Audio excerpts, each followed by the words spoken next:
हमारे चैनल में fear is back. तो दोस्तों चलिए चलते हैं आज की कहानी की ओर। हम 4 दोस्त थे जो कि टूर पर निकले हुए थे। हम सभी अपने पर्सनल 4 चक्का से टूर पर जा रहे थे। जब हमारी टूर कंप्लीट हो गई और हम लोग वापस आ रहे थे तो हम लोग बहुत ही थक चुके थे और उसमें से मेरा एक दोस्त ड्रिंक कर लिया था, जो कि ड्रिंक करने की वजह से उसकी तबीयत ख़राब लग रही थी और उसे लग रहा था जैसे कि अब वो वोमिटिंग कर देगा। तो अब ऐसे में एक दोस्त गाड़ी चला रहे थे और हम सब की आंखें नींद से भरी हुई थी। तभी कुछ देर बाद हमारा जो दोस्त था जिसका तबीयत ख़राब था वह गाड़ी में ही वोमिटिंग कर दिया।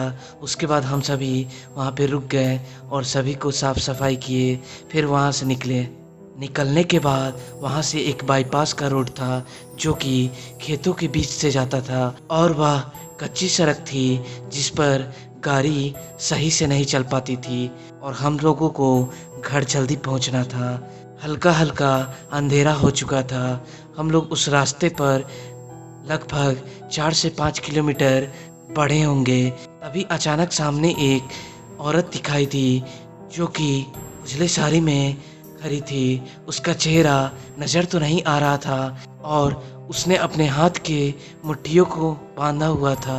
गाड़ी थोड़ी स्पीड में थी, जैसे ही ब्रेक लगाते तब तक वह पास हो गया। तभी हम लोग बैक मिरर में देखे तो कोई नहीं दिखा। हम लोगों को लगा कि शायद यह हम लोगों का भ्रम है। फिर हम लोग लगभग आधा 1 किलोमीटर निकले होंगे कि फिर से वह औरत उसी तरह उसी जगह पर दिखी।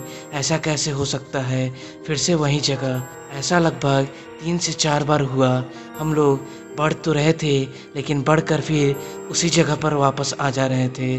गाड़ी आगे नहीं जा रही थी। फिर हमारा जो दोस्त गाड़ी चला रहा था उसने अपनी लाइटर निकाली और जब वह औरत दिखने लगी तो उसने अपनी लाइटर को जला दिया। वह जलाते ही वह औरत कहीं गायब हो गई और हम लोग आगे बढ़ गए। उसके बाद से हम लोगों को वह रास्ता नहीं आया और हम लोग सच में आगे बढ़ने लगे। हम लोग अपने घर पहुँचे और घर पहुँचने के बाद घर वालों को बताया कि हम लोग इस रूट से आए हैं और हम लोगों के साथ ऐसा ऐसा घटना घटा। तो उन लोगों ने कहा कि एक औरत जो कि अपने पति से झगड़ा कर कर भाग रही थी, तभी अचानक एक ट्रक वाले से टक्कर खा गया और वहीं पे उसका डेथ हो गया। तो हम लोग सोचे चलो बाल बाल बच गए हम लोग। उसके बाद से उस रास्ते से हम लोग कभी नहीं गए। तो दोस्तों आज की यही एक कहानी थी। अब हम फिर मिलते हैं अपनी एक अगली सच्ची घटना के साथ। धन्यवाद।